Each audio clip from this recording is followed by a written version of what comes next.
오늘 우리는 이 로마서 7장 1절서부터 6절 말씀을 본문으로 예수님과의 결혼, 그리고 제가 부제로는 율법을 지키는 새로운 방식이라고 부제를 붙여봤는데요. 그 제목을 가지고 함께 말씀을 나누도록 하겠습니다.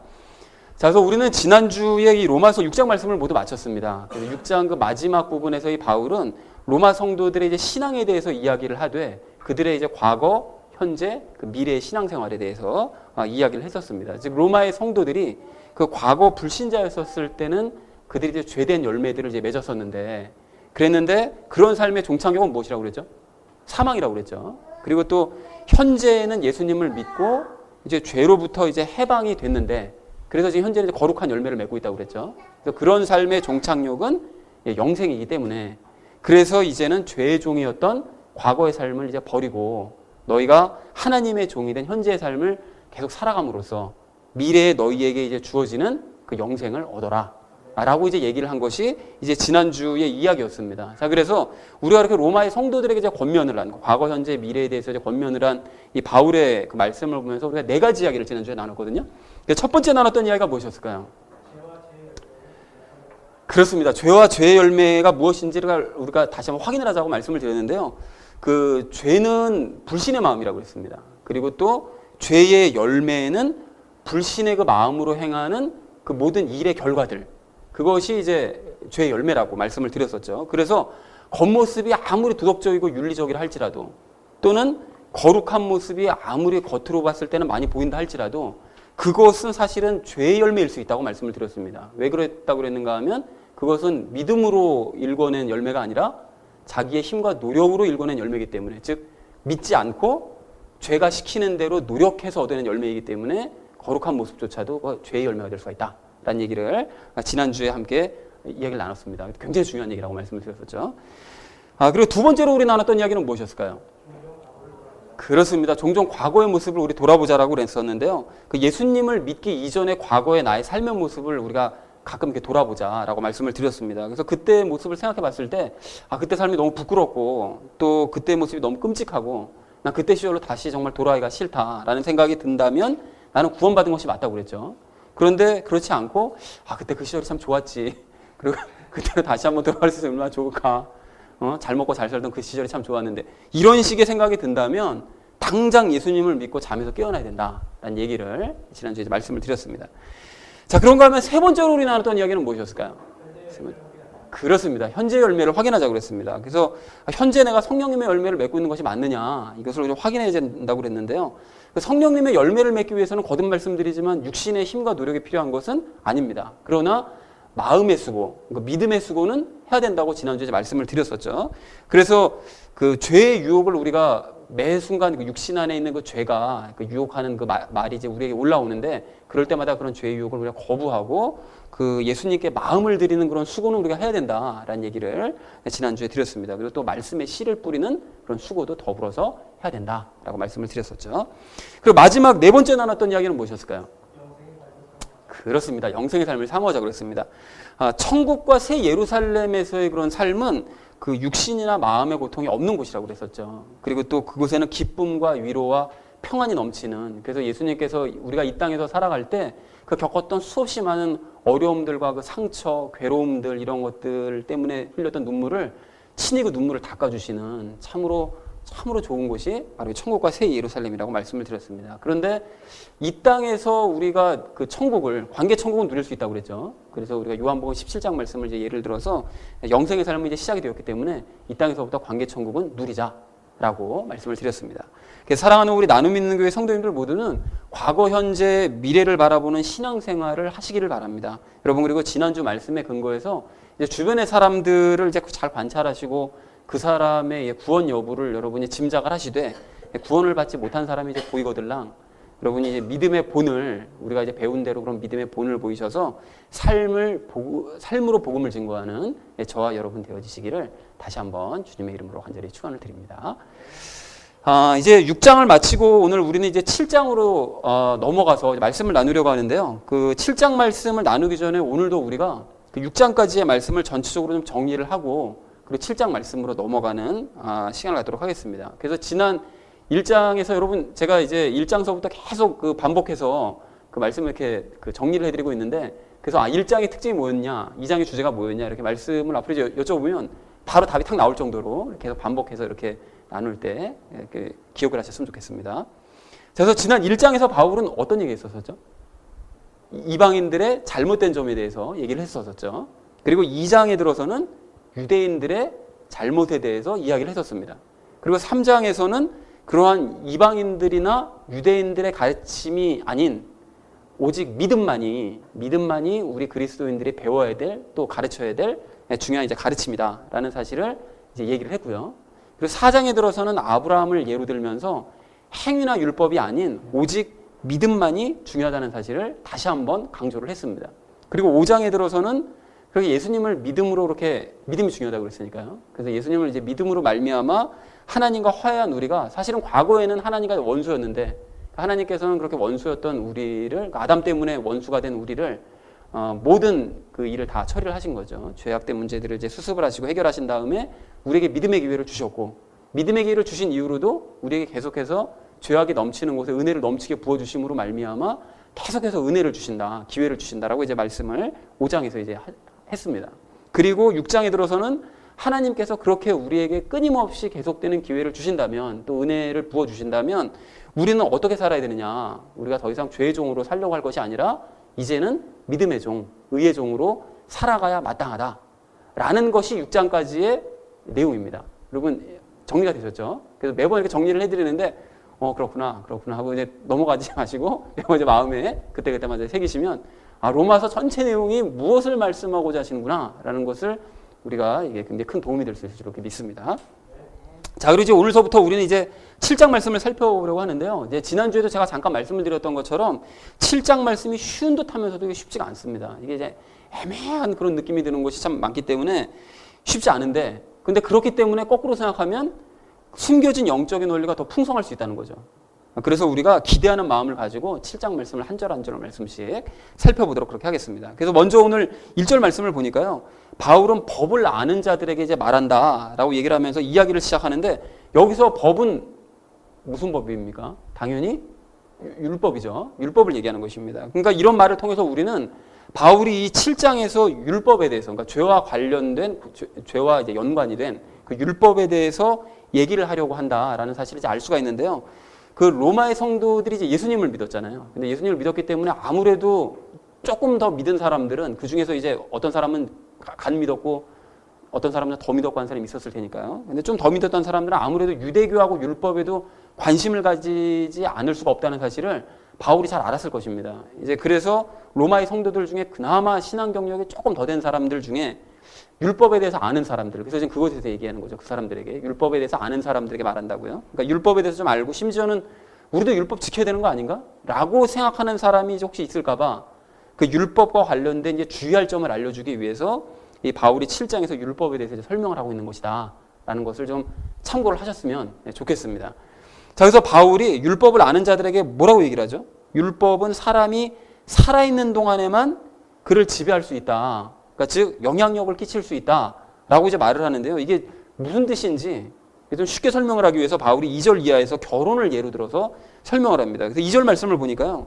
남편 있는 여인이 자기 남편이 살아있을 때는 율법에 의해서 그 남자의 아내로서 살아갈 수밖에 없지만, 그렇지만 남편이 죽고 나면 그 남자의 아내로서 살아야 된다는 율법의 규정으로부터 벗어날 수 있다는 거죠. 뭐 당연한 얘기겠죠. 남편이 죽으면 더 이상 그거 관련된 규정은 뭐 해당이 없어지니까요. 그래서 즉 이어진 3절의 설명처럼 그 여자가 자기 남편이 살아있음에도 불구하고 다른 남자와 결혼을 한다면, 즉 간부, 그러니까 즉 가늠한 여인이라고 이제 부를 수밖에 없겠지만, 남편이 죽으면 그러면 그녀는 더 이상 남편에게 속한 여자가 아니기 때문에 다른 남자와 결혼해도 뭐 아무 상관이 없는 거죠. 율법에 어긋나지도 않고 가늠한 여인이라고 불리지도 않는다라고 얘기를 하더라는 것입니다. 뭐 상식적으로 생각해보면 뭐 당연한 얘기입니다. 그런데 이렇게 이제 결혼과 관련된 율법을 이제 예로 들은 이 바울이 개념을 좀 더 확장해서 이제 우리에게 적용을 하는데요. 이제 4절 말씀을 보니까 바울이 우리가 예수님의 몸으로 말미암아 율법에 대해 죽었다고 얘기를 해요. 근데 여러분 이 질문이 있는데요. 예수님의 몸으로 말미암아 우리가 율법에 대해 죽었다는 것이 도대체 무슨 뜻입니까? 이게 쉬운 듯하지만 사실은 이 말씀에 이게 중간 과정이 생략된, 함축된 그런 말인데요. 우리가 2주 전에 나눴던 것처럼 우리가 예수님과 관련된 그 세 가지 사실을 믿으면 우리의 영이 죄와 분리가 되죠. 분리가 되는데, 그러니까 분리가 되면서 죽는 거죠. 우리 영은, 죄와 하나 돼 있던 영은 이제 죽는 것입니다. 그래서 여기서 우리가 주목하셔야 될 점이 있는데, 그 앞에 있는 2절, 3절 말씀처럼 남편이 죽으면 그 남편과 관련된 율법 규정으로부터 해방이 되는 거잖아요. 그런데 남편이 죽는 것이 아니라 아예 나 자신이 아예 죽어버리게 될 때는 결혼과 관련된 규정뿐만이 아니라 모든 율법으로부터 나는 완전히 해방이 된다는 것입니다. 당연한 거 아닙니까? 사람이 죽었으면 그 사람에게, 죽은 사람에게 뭐 율법 규정을 지켜라 말아라 할 이유가 아무것도 없게 되는 거잖아요. 그러니까 그 얘기를 하고 있는 것입니다. 그러니까 4절 말씀이 바로 그 뜻이라는 거죠. 그러니까 예수님의 몸의 대속과 관련된 세 가지 사실을 믿으면 우리의 영은 죽는데, 죽으면 당연히 율법과는 아무런 상관이 없어진다. 그것이 바로 율법에 대해서 죽는다라는 의미라는 것입니다. 어떤 내용인지 이해가 되시죠? 자, 그렇다고 해서 뭐 율법을 그러면 뭐 함부로 어기고 그냥 뭐 내가 마음대로 막 살아가자 뭐 이런 의미는 당연히 아닙니다. 그 앞에 있는 6장 15절 말씀처럼 율법을 우리가 그럼 뭐 안 지키고 막 이렇게 해도 되느냐? 절대 그럴 수는 없다. 죄 지으면서 살아갈 거냐? 그럴 수는 없다라고 얘기했던 것처럼 율법을 일부러 어겨도 된다. 뭐 그런 뜻은 아닙니다. 이 부분에 대해서는 제가 나중에 이제 7장을 나누면서 수시로 설명을 드리도록 하겠습니다. 자, 그리고 4절 하반절 말씀은 이제 무슨 뜻인지 다 아실 텐데요. 그렇게 우리가 이제 죄와 분리가 돼서 죽으면 하나님께서는 우리가 죽는 것으로 그냥 넌 죽었으니까 이제 끝내자 인생을 이렇게 끝내시는 것이 아니라, 그리고 또 죄와 이혼한 것으로 끝내버리시는 것이 아니라 이제 예수님을 우리 안으로 보내셔서 우리와 어떻게 하죠? 죽은 우리를 살려내시고 우리와 결혼을 시키시는 거죠. 이제 결혼을 시키셔서 율법과 상관이 없어진 우리로 하여금 이제 성령님의 열매를 맺게 하신다는 거예요. 그러니까 결혼을 하면 자식이라는 열매를 낳게 되는 것처럼 예수님과 결혼했으니까 그 성령님의 열매를 낳게 되는 이런 일을 하게 하신다는 것입니다. 그리고 바울이 이어진 5절에서 우리가 이제 과거 육신 안에 있었을 때에 대해서 잠깐 얘기를 하는데요. 여기서 여러분 이제 좀 중요한 점이 있는데, 육신 안에 있었을 때라는 것은 그것이 앞뒤 구절과 연결시켜서 생각을 해보시면 우리가 믿는다고는 하지만 여전히 죄와 하나 돼 있어서, 그러니까 성령님 세례를 아직 받지 못해서 죄가 하자는 대로 육신을 움직일 수밖에 없었던 때를 얘기합니다. 그러니까 육신 안에 있었던 때는 불신자였던 때를 의미하는 것이 아니라, 그러니까 믿기는 믿는 거예요. 그러니까 하나님을 믿는다고 교회를 출석은 하긴 하는데 그럼에도 불구하고 여전히 성령님 세례를 받지 못해서, 그러니까 죄와 여전히 하나 돼 있어서 죄가 시키는 대로 육신을 움직일 수밖에 없었던 때, 바로 그때를 얘기한다라는 것입니다. 그러니까 여러분 이게 중요한 얘기인데 잠시 후에 제가 다시 말씀드리겠습니다. 자, 근데 그때는 죄가 율법을 이용해서 자꾸 나를 이제 충동제라는 그런 활동을 하면서 너는 모든 율법을 다 지켜야 돼. 그리고 네 힘으로 그 모든 것들을 지켜야 돼. 라고 명령을 함으로써 우리로 하여금 사망에 이르는 열매를 맺게 했다라는 거예요. 그러니까 즉 죄와 하나 돼 있었을 때는 우리가 예수님을 믿는다고 생각하면서 교회를 출석은 했지만 여전히 죄와 하나 돼 있었을 때는 내가 지금 믿음을 제대로 가질 수 없기 때문에 죄가 시키는 대로 그냥 내 힘을 가지고 행할 수밖에 없었고, 그리고 그렇기 때문에 내 힘으로 행하면 지난주에 말씀드렸던 것처럼 믿지 않고 내 힘으로 행하는 모든 것들은 죄의 열매라고 그랬죠. 그러니까 죄의 열매를 그러니까 맺을 수밖에 없었고, 죄의 삭은 사망이기 때문에 결국은 사망의 열매를 맺을 수밖에 없었던 것이었다라고 얘기를 하더라는 것입니다. 그러니까 쉽게 말씀드리자면 교회에 출석하는 사람들도 사실은 성령님 세례를 받지 않으면 죄가 시키는 대로 행함으로 말미암아 죄의 열매를 맺을 수밖에 없다라는 것을 얘기하고 있다는 것이죠. 자, 근데 바울은 이제 6절에서 기쁨을 선포하는데요. 그런데 그랬던 우리가 이제 우리를 붙들던 것, 즉 죄로부터 죽었기 때문에, 성령님 세례를 받으면, 진짜로 받으면 죄로부터 죽었기 때문에 이제부터 율법으로부터 구출이 된다라고 다시 한번 얘기를 합니다. 그리고 그렇게 율법으로부터 자유해진 우리는 더 이상 율법을 글자 그대로 지키려고 노력하면서 섬기질 않아도 되고, 율법의 낡은 것으로부터, 그러니까 글자로 적혀져 있는 그것을 그대로 그냥 지켜 행하려고 노력하지 않아도 되고, 이제 예수님과 하나 된 새로운 영의 방식으로 율법을 지켜 섬길 수 있게 되었다라고 얘기를 했다라는 것이 오늘 우리가 함께 나눌 본문 말씀 전체의 내용입니다. 여러분, 오늘 본문 말씀이 약간 좀 어렵게 느껴지실 수도 있는데요. 그래서 오늘 본문 말씀을 좀 다시 한번 정리를 해드리려고 하는데, 정리를 해보면 이렇습니다. 그러니까 어떤 여자가 남편이 죽지 않았는데도 다른 남자와 결혼하면 그 여자는 간음을 저지른 율법을 어기는 여자다. 그러나 만약 남편이 죽었다면 그 여자는 다른 남자와 결혼을 해도 아무 상관이 없고, 그것은 간음을 저지른 것도 아니고 혼인과 관련된 율법을 어기는 것도 아니다. 자, 그렇다면 예수님을 믿음으로 말미암아 죄와 분리가 되어서 죽어버린 우리는, 완전히 내 자신이 죽어버리면 그러면 우리는 혼인과 관련된 율법뿐만이 아니라 모든 율법으로부터 당연히 자유하게 될 수밖에 없다. 그래서 우리가 죄가 남편이었었을 때, 그 죄와 하나 되어 살았던 그 죄가 남편이었었을 때는 우리가 율법을 지켜 행해보려고 그렇게 노력하고 그 남편이 어떤 그 죄가 시키는 대로 열심히 지켜 행하려고 노력해보고 했었지만 그때는 사망의 열매만 열심히 이제 맺었던 거죠. 하지만 이제는 예수님이 남편이 되셨기 때문에 더 이상 우리는 율법을 지키려고 노력하지 않아도 되고 예수님의 능력으로 율법을 지킬 수 있게 되었고 그래서 생명의 열매를 맺을 수 있게 되었다라는 것이 오늘 본문 말씀을 요약한 내용이라는 것입니다. 여러분 정리가 되셨죠? 자, 그래서 오늘 본문 말씀을 여러분 다시 한번 좀 잘 생각해 보시면 이 바울이 이제 지난 시간에 그 로마의 성도들의 그 과거, 현재, 미래에 대해서 이제 얘기를 했던 것처럼 오늘 본문 말씀도 잘 생각해 보시면 성도들의 과거, 현재, 미래에 대해서 또 얘기하고 있다는 사실을 알 수가 있습니다. 그런데 지난주와의 차이점은 지난주는 불신자였을 때의 과거, 그러니까 예수를 아예 안 믿던 그러니까 불신자였을 때의 그 과거와 불신자가 아닌 현재와 그리고 이제 앞으로 미래에 가게 될 그 천국과 새 예루살렘에 대해서 얘기를 했었다면 오늘은 예수님과 결혼하기 전, 그러니까 교회는 다니긴 다니는데 성령님 세례를 받기 전, 그러니까 여전히 죄와 하나 되어 있던 그 과거 신앙생활과 그리고 성령님 세례를 받고 예수님과 결혼을 실제로 하게 된 현재의 신앙생활과 이 땅에서 열매를 맺으며 살아가야 될 그 미래의 신앙생활에 대해서 이야기를 하더라는 것입니다. 그래서 우리가 이와 관련된 세 가지 이야기를 오늘 우리가 함께 이제 나누려고 하는데요. 예수님과 결혼한 우리가 첫 번째로 오늘 나눌 이야기는 죄의 교묘한 특성을 알자라는 것입니다. 여러분 죄는 그 인간의 삶에서 그러니까 죄가 우리가 태어날 때부터 죄 하나 되어 태어나잖아요.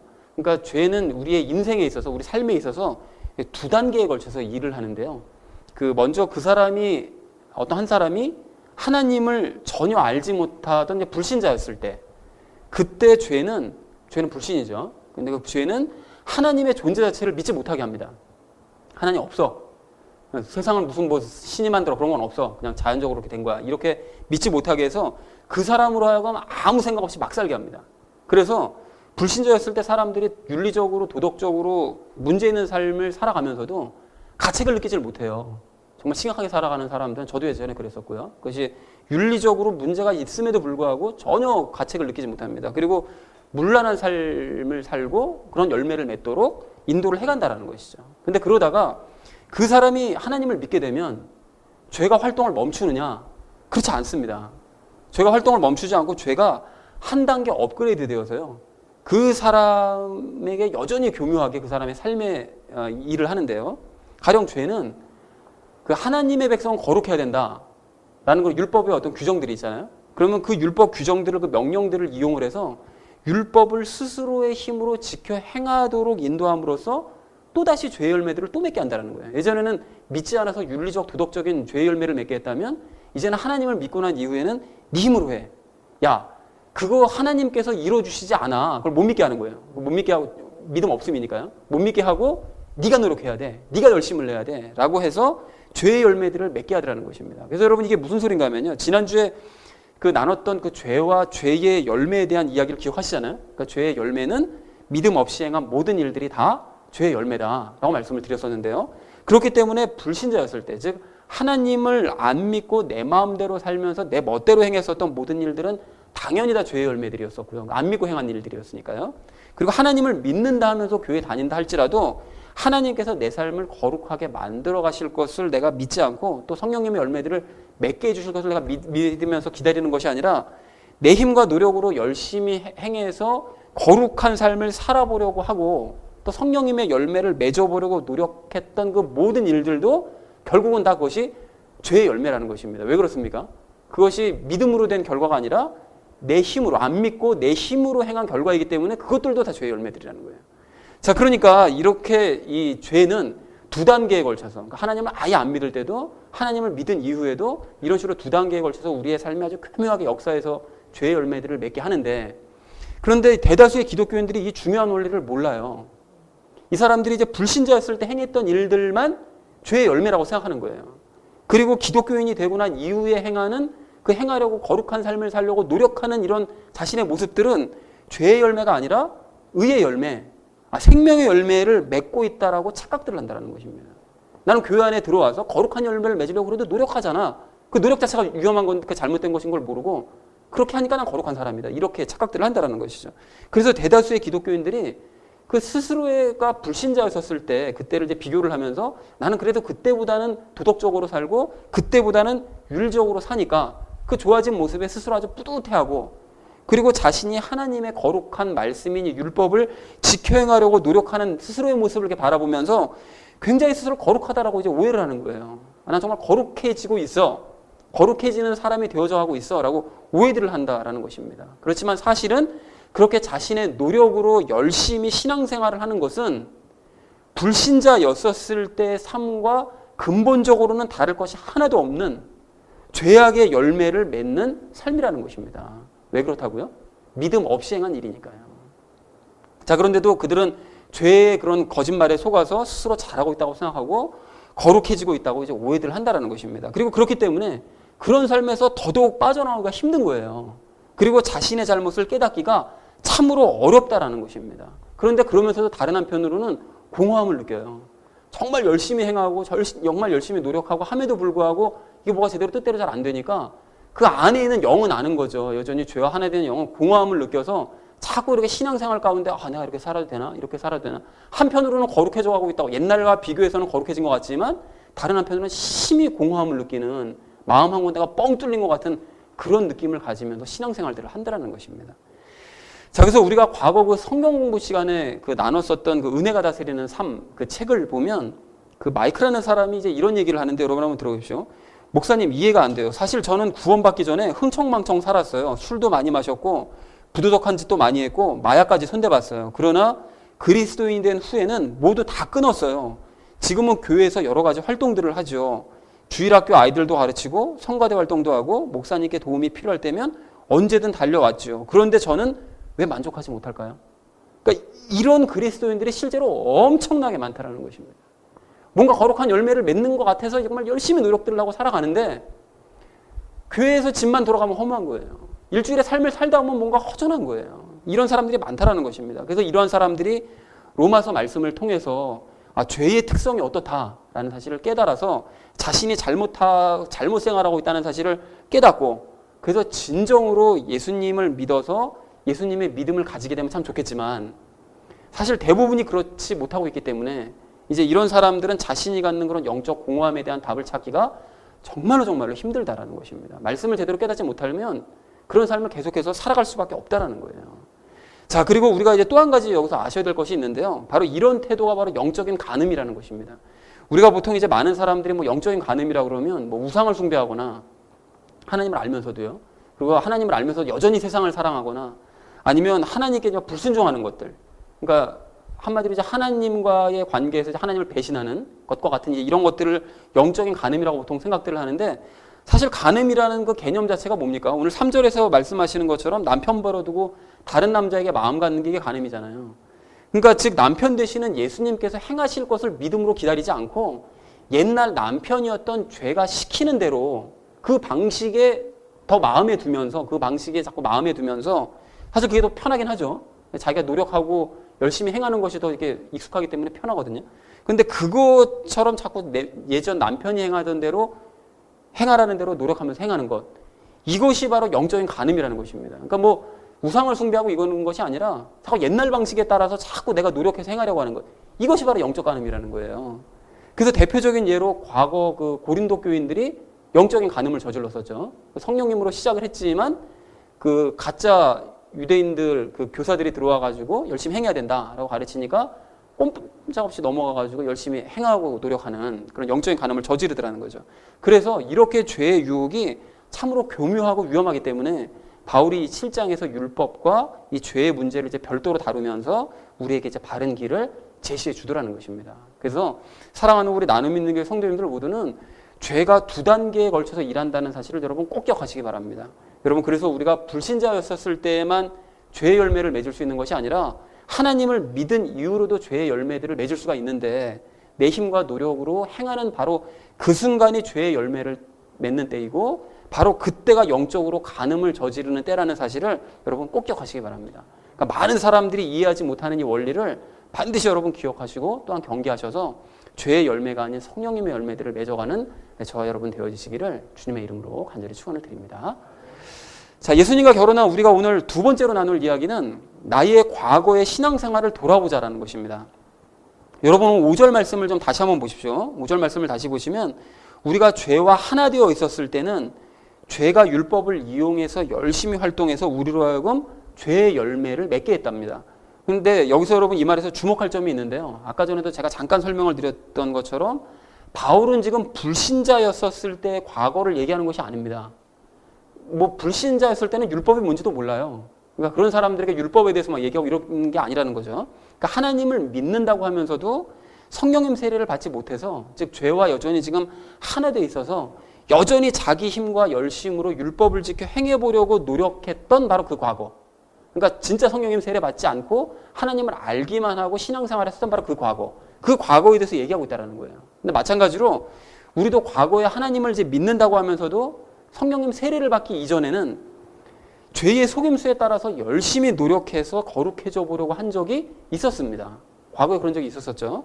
그래서 물론 동기는 좋았습니다. 왜냐하면 예수님을 닮고 싶었고 또 거룩해져 보고 싶었거든요. 그런 삶을 살고 싶었거든요. 그래서 동기는 참 좋았는데 그 하는 행동들이 사실은 방법이 잘못됐었다는 것이죠. 그래서 가령 어떤 노력들을 했었죠? 예수님께서 하루 종일 일하시고도 어떻게 하십니까? 산에 올라가셔서 새벽이 될 때까지 기도하시잖아요. 이제 그런 모습을 보면서 우리도 이제 피곤해 죽겠지만 새벽 기도라도 참석하자. 또 우리 금요 기도회라도 참석하자. 그리고 또 금식 기도원에도 찾아다니면서 개인적으로도 열심히 노력들을 했었습니다. 노력들을. 그리고 또 예수님께서 요한복음 4장에서 예배가 중요하다고 말씀하시니까, 그리고 또 영과 진리 안에서 예배를 드려야 된다고 이제 말씀을 하시니까, 뭐 영과 진리 안에서 드려야 되는 예배가 이제 무슨 뜻인지도 모르고, 과거에 또 개혁한글 성경은 신령과 진정으로 예배 드리라니까 뭐 신령한 끼를 뭐 잔뜩 품고 뭐 예배 드려야 되나 뭐 이렇게 생각하면서 우리가 예배를 드리고 막 이랬거든요. 그러니까 각자 자기 소견에 오른 대로 막연하게 추측하면서 그냥 예배 횟수만 많이 드리려고 열심히 노력했다는 것입니다. 오전 예배 드리고 오후 예배 드리고 저녁 예배도 드리고 수예배도 참석하고 그리고 사경회 뭐 부흥회 각종 그냥 예배란 예배는 죄다 참석한 그런 열심 있는 모습을 보였다라는 거예요. 그렇게 하면 저절로 거룩해질 줄 알았어요. 그래서 열심히 이렇게 생활했다는 거죠. 그리고 또 예수님께서 말씀을 많이 아시고 또 이제 사람들에게 많이 가르쳤다고 그러시니까 또 너희는 제자를 삼고 가르쳐라라고 말씀하시니까 성경의 뜻도 모르는 채 그냥 의무적으로 그냥 글자만 열심히 읽는 거죠. 뭐 하루에 3장, 뭐 주일엔 5장 뭐 해가지고 그렇게 하면 1년에 성경 일독한다고 해서 그냥 계속 글자만 읽어가면서 아동부, 중고등부, 청년부 애들 데려다 놓고 가르쳤는데 그 애들이 참 잘 자랐을지 모르겠어요. 그죠? 어떻게 가르쳤는지 제대로 가르쳤으면 좋았는데 그렇지 못했단 말이죠. 그렇게 노력들을 했었다라는 것입니다. 예수님의 모습을 따라가기 위해서. 그리고 예수님께서 병자들을 고치시고 또 사도들은 구제에 힘썼다는 게 성경 말씀을 이제 보다 보니까 몸이 으스러져라 교회 각종 행사에 열심히 참석하고 또 청소하러 다니고 신방 다니고 봉사 있으면 그냥 누구보다 앞서 나가서 행하려고 하고 이런 일을 했었다라는 것입니다. 그러나 그렇게 예수님을 닮기 위해서 또 거룩해지기 위해서 노력하는 것은 겉모양만 사실 흉내내는 거죠. 겉모양만. 그렇게 노력하는 것은 사실 죄에게 속아서 죄의 열매들만 열심히 만들어내는 것이기 때문에 그때는 그걸 몰랐죠. 그렇게 하는 것이 의의 열매를 맺을 줄 알았는데 사실은 자기가 노력하는 건 죄의 열매를 맺는다는 것도 모르고 열심히 했기 때문에 당연히 우리는 예수님을 닮을 수가 없었습니다. 그리고 또 전혀 거룩해지지도 못했다라는 거예요. 대신 힘만 들고 스트레스만 잔뜩 받더라는 거예요.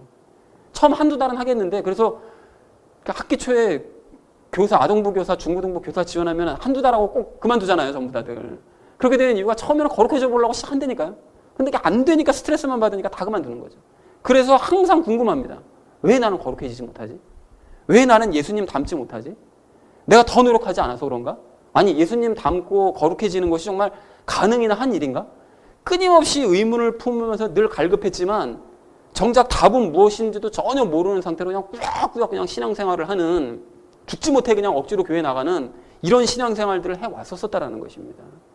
그러니까 죄의 거짓말에 속아서 계속 그렇게 노력을 하는 한 그렇게 영적인 간음을 저지르는 한 예수님을 닮을 수 없고 거룩해질 수 없다는 사실을 그래서 우리는 이것이 너무나 당연한 일이라는 사실을 깨닫는 우리 모두가 되기를 소망합니다.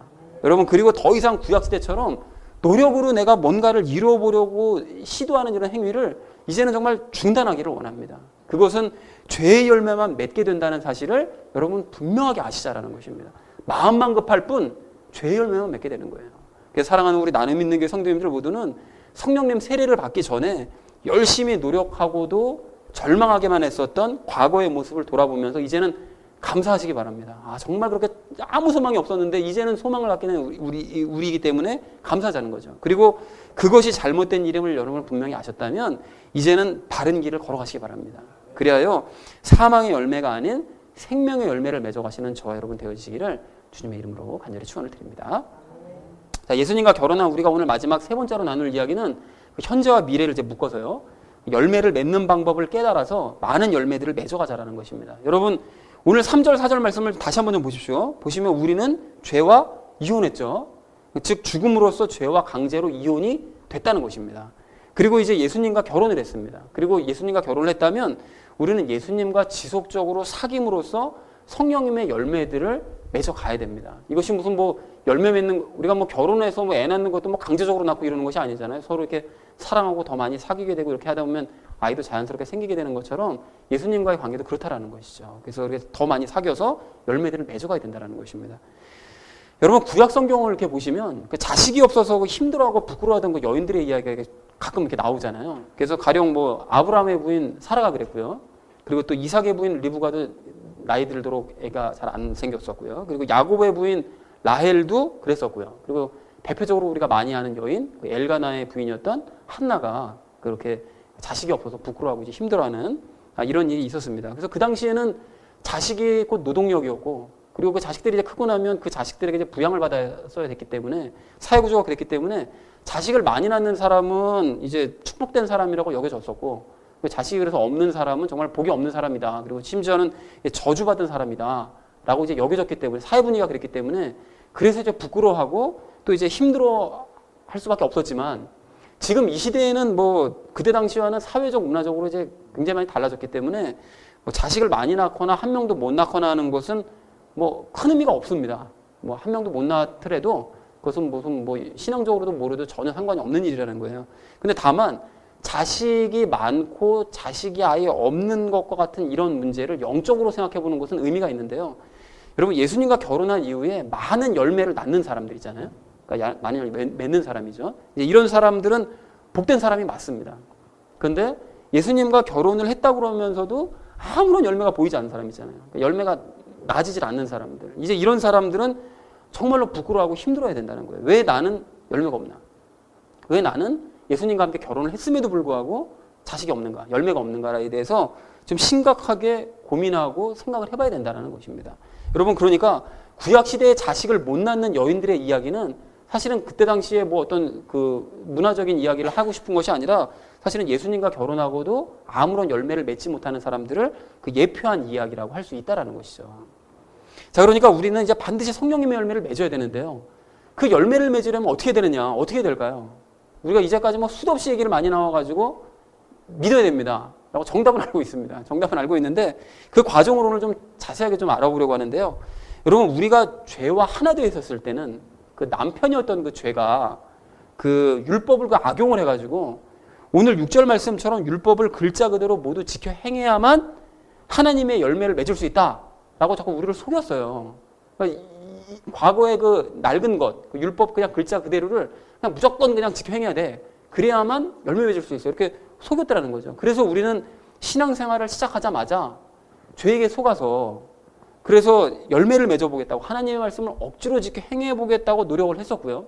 그래서 앞에서 살펴본 것처럼 의무감으로 예배 참석하고 의무감으로 기도에 참석하고 또 의무감으로 성경 읽고 봉사하고 그랬습니다. 근데 그 결과 오늘 5절 말씀과 같이 사망의 열매만 잔뜩 맺게 되더라는 것이죠. 하지만 우리가 죄와 이혼을 하고 예수님과 이제 결혼을 했다면 4절 말씀처럼 율법에 대해서는 죽고 6절 말씀처럼 율법에서 구출이 됐는데요.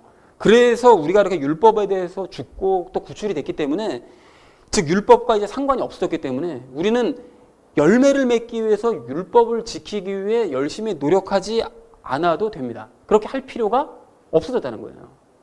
그러니까 예수님과 결혼한 이후에는 열매를 맺는 방식이 이제 완전히 바뀌어가지고 예수님과 함께 친밀하게 살아가고 예수님께서 이루실 것을 믿으면 열매는 저절로 맺혀져 가게 된다는 것입니다.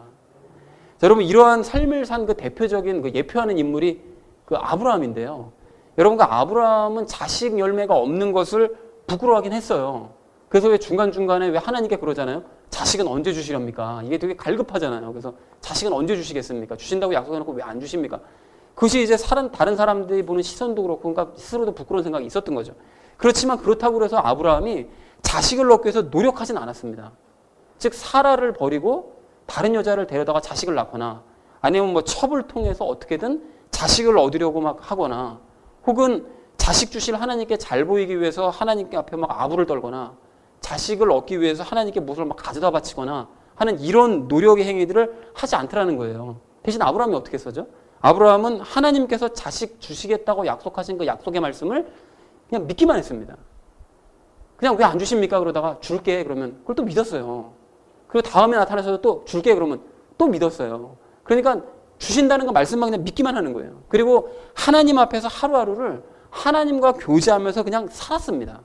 그랬을 때 아브라함은 결국 이삭이라는 자식 열매를 얻더라는 거예요. 그러니까 그 열매를 얻기까지 무려 25년이라는 세월이 흐르긴 했지만 아브라함은 노력하지 않고 오직 믿음과 하나님과 함께 살아가는 삶으로 열매를 맺을 수 있다라는 사실을 보여주더라는 것입니다.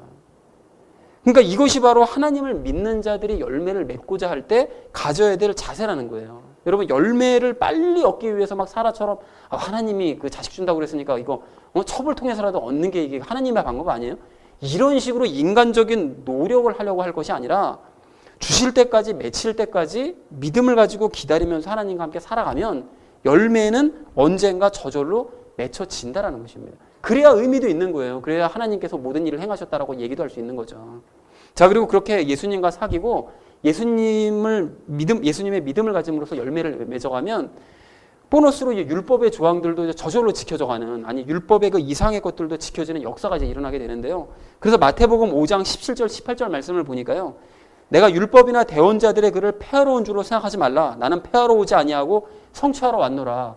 진실로 내가 너희에게 이르노니 하늘과 땅이 없어지기 전에는 율법에서 1.1획도 결코 없어지지 아니하고 마침내 다 성취되리라. 이렇게 말씀하세요. 그러니까 율법을 지켜 행하려고 열심히 노력해도 잘 지켜지지 않았던 바로 그 율법은 예수님의 방식을 따르면 다 성취될 것이라고 선포를 하시더라는 것입니다. 그것이 율법이 완성된다는 거예요. 심지어는 율법의 조항들 너희가 하나도 몰라도 된다. 모르고 나랑 사귀고 내가 이룰 것을 믿기만 하면 너희의 삶 자체가 율법을 넘어서는 조항까지 지키는 삶이 될 것이야 라고 예수님께서 약속의 말씀을 해주시더라는 거예요. 또한 과거 로마서 3장 말씀을 나눌 때에도 바울이 3장 31절에서 이렇게 얘기합니다. 그런즉 우리가 믿음을 통해 율법을 헛되게 만드느냐? 결코 그럴 수 없느니라. 참으로 우리가 율법을 굳게 세우느니라. 이렇게 말씀을 하시더라는 거예요. 그러니까 우리가 예수님의 믿음을 가지고 행하기만 하면 율법을 완성하는 역사를 체험하게 될 것이다. 굳건하게 세우게 될 것이다. 라고 말을 하더라는 것입니다. 그러니까 이것도 역시 믿음으로 행한 결과이기 때문에 율법이 지켜지는 것도 일종의 열매라고 볼 수 있다는 것이죠. 그래서 가령 우리가 과거처럼 억지로 열심히 노력하고 막 열심을 다해서 뭐 새벽 기도회, 금요 기도회, 금식 기도원 뭐 이런 데 찾아다니지 않더라도요. 예전에 그렇게 열심히 기도해도 공허했잖아요. 그런데 이제는 그렇게 하지 않고 매 순간 쉬지 않고 예수님과 사귀면서 예수님께 이제 말씀드리고 있잖아요. 우리가 날마다의 삶에 뭐 자연을 바라보면서도 기쁨을 노래하고, 오늘 아침에 여러분 하늘 바라보셨나요? 하늘을 저는 종종 바라보는데 이게 초여름이어서 뭉게구름이 막 생기기 시작하고요. 색깔도 막 파랗게 너무 이쁘잖아요. 이제 그런 것을 보면서 하나님을 찬양하게 되는 거예요. 예수님께 참 감사하다고 고백하게 되는 거죠. 그렇게 예수님과 사귀면서 예수님께 말씀을 드리다 보면 억지로 기도할 때와는 비교할 수 없을 만큼의 양으로 많은 기도를 예수님께 드리게 될 수밖에 없다라는 거예요. 그리고 예수님과 사귀게 되면 영 안에서 진리 안에서 예배를 드리는 것이 이제 무엇인가를 깨닫게 되고, 그래서 매일의 삶에 예배를 드리게 됩니다. 설거지 할 때도 찬양하면서 주님을 높이고요. 청소를 하면서 주님께 기도드리고요. 이렇게 삶의 예배를 드리게 된다는 거예요. 그리고 그렇게 되면 억지로 예배를 드리러 다녔던 과거의 삶과는 비교가 안 되게 공적인 예배도 막 사모하게 되는 거예요. 이런 예배도, 주일 예배도 막 드리러 가고 싶게 되는 이런 사모하는 마음이 생긴다는 거죠. 그래서 저절로 예배에 열심히 참석하게 된다는 것입니다. 또한 예수님과 교제를 하다 보면 성경을 사모하는 마음이 생겨서 성경에 저절로 손이 가게 되죠. 그래서 말씀이 꿀보다 달다라는 것을 체험을 하게 됩니다. 말씀으로 들어가게 되면 정말 이렇게 달 수가 있나? 이렇게 재밌을 수가 있나? 이것을 체험하게 된다는 거예요. 그러니까 억지로 과거 읽었던 때와는 비교가 될 수 없다라는 것입니다. 그리고 성경 말씀을 남들에게 전할 때도 예전에는 머리에 있는 지식만 전하고 그리고 가벼운 입으로 그 입으로 남들이 하던 얘기, 남들이 듣던 얘기를 그냥 앵무새처럼 전하는 수준에만 그쳤었다면 이제 예수님과 교제하면서 말씀을 읽다가 깨닫게 된 것, 체험한 것들을 자연스럽게 전하게 되고 발견한 진리를 저절로 사람들에게 이제 전하게 될 수밖에 없는 그런 모습이 되더라는 거예요. 그러니까 이전에 공허하게 강제로 막 전하게 됐던 것과는 이제 비교가 불가능하게 되어지더라는 것입니다. 그리고 남들에게 보여주기 위해서 거창하게 봉사하고 또 무리하게 봉사하던 그런 과거와는 전혀 다르게 예수님과 교제하면 먼저 가까이 있는 가족들을 자연스럽게 섬기게 되죠. 우리 가족을 좀 편하게 되려면 내가 이 순간 뭐를 해야 될까를 생각하게 되더라는 거예요. 움직이게 되더라는 거죠. 그리고 교회에도 관심을 가지게 되고 교인들을 위해서 기쁜 마음으로 자발적으로 봉사를 하게 되더라는 것입니다. 그러니까 억지로 과거에 막 시켜가지고서는 교회 봉사나와 뭐 청소해 뭐해 이렇게 할 때 하는 게 비교가 안 된다는 것입니다. 그러니까 예전에는 그렇게 노력해도 잘 안 되던 그런 모든 일들이 예수님과 교제하고 또한 예수님께 행하실 것을 믿으면 예수님의 말씀, 율법이 포함되는 거죠. 그런 것들도 저절로 다 행하게 되어지고 또 그래서 열매는 저절로 맺히게 되더라는 것입니다. 그래서 이러한 모습을 율법주의자들이 보게 되면 부러워질 수밖에 없는 거예요. 난 그렇게 노력해도 기쁨으로 안 되게 되는데 저것들은 어떻게 기쁨으로 저렇게 하지? 이거 도전을 받게 된다는 것이죠. 그래서 이것이 바로 새롭게 된 영이 살아가는 방식이고 이것이 바로 율법을 지키는 새로운 방식이고 이것이 바로 열매를 맺는 방법이라는 것입니다. 그런데 여기서 우리가 한 가지 조심하실 것이 있는데요. 예수님과 이렇게 교제하고 믿는 일만 이렇게 계속하면 저절로 열매가 맺힌다고 그러니까 계속 제가 강조하죠. 그냥 아무 생각 없이 그냥 가만히 있어도 열매가 그냥 저절로 맺혀지는 것이냐? 절대로 그런 것은 아니라는 것입니다. 그렇진 않습니다. 그래서 그런 의미에서 여러분 아브라함을 다시 한번 생각해 보시면 아브라함은 자식 열매 얻기를 간절히 사모했잖아요. 열매 얻기를 뭐 열매를 주시든 말든 이게 아니라 열매 얻기는 정말 사모했어요. 그래서 하나님께 수시로 아뢰죠. 언제 주시렵니까? 언제 주시렵니까? 아뢰더라는 거예요. 그리고 불신의 마음, 안 주실 것이라는 그 마음과 싸우더라는 것입니다. 그러니까 우리도 예수님과 결혼한 것이 맞다면 성령님 열매 맺기를 사모해야 마땅합니다. 뭐 몇 개 주시겠지 뭐 이게 아니라 성령님 열매 맺기를 사모해야 되고 그러니까 예수님께 수시로 아뢰어야 되고 언제 열매 주시렵니까? 언제 저에게 사랑의 열매를 맺게 주시렵니까? 자꾸 그렇게 교제하는 거죠. 그리고 노력해서 행하라는 그런 죄와 간음하려는 마음을 자꾸 물리치면서 믿는 수고를 해나가야 된다는 것입니다. 사랑하는 우리 나눔 믿는 교회 성도님들 모두는 성령님의 열매를 맺으면 좋고 아니면 말고식으로 여러분 생각하지 마시기 바랍니다. 여러분 우리가 예수님과 결혼한 것이 맞다면 우리는 반드시 성령님의 열매를 맺어야 마땅합니다. 그런데 주의하실 점, 그 열매를 맺기 위해서는 율법을 지켜 행하면서 열심히 노력해야 될 것이 아니라 예수님과 교제하고 그분의 믿음을 가지게 되면 열매는 저절로 맺혀지고 율법도 저절로 지켜지게 된다는 사실을 여러분 꼭 기억하시기 바랍니다. 앞에서 예화들 말씀드렸죠. 그래서 그래야 실제로 성령님의 열매들을 풍성히 맺어가시는 저와 여러분 되어지기를 주님의 이름으로 간절히 축원을 드립니다. 자, 이제 말씀을 정리합니다. 오늘도 우리는 아주 굉장히 중요한 이 개념을 함께 나눴는데요. 그 죄는 율법을 노력해서 억지로 지켜 행하게 함으로써 우리 스스로를 거룩하다고 착각하게 만들고 신앙생활을 잘하고 있다고 착각하게 만든다고 그랬습니다. 그런데 안타까운 것은 대부분의 기독교인들이 죄의 이런 거짓말을 모르고 속고 살고 있다는 것이죠. 그래서 죄의 열매를 맺고 있으면서도 영적인 간음을 하고 있으면서도 의의 열매를 맺고 있다고 착각하고 그래서 거기서 헤어나올 줄을 모른다라고 말씀을 드렸습니다. 그래서 이런 핵심적인 원리, 아주 중요한 원리를 우리는 이제 확인했고 다시 한번 우리 깨닫게 되었으니까요. 이제 우리는 과거의 삶을 돌아보면서 죄의 속임수를 알게 된 것에 대해서 여러분 감사하시고요. 그리고 남편 되신 예수님과 더욱 친밀히 지내시고 또 그분께서 행하실 것을 믿고 오래 참으심으로 말미암아 성령님의 열매들을 풍성히 맺어가시고 율법의 조항들까지 넉넉하게 지켜가시는 복된 성도님들 되시기를 주님의 이름으로 간절히 축원을 드립니다. 우리 함께 기도하겠습니다.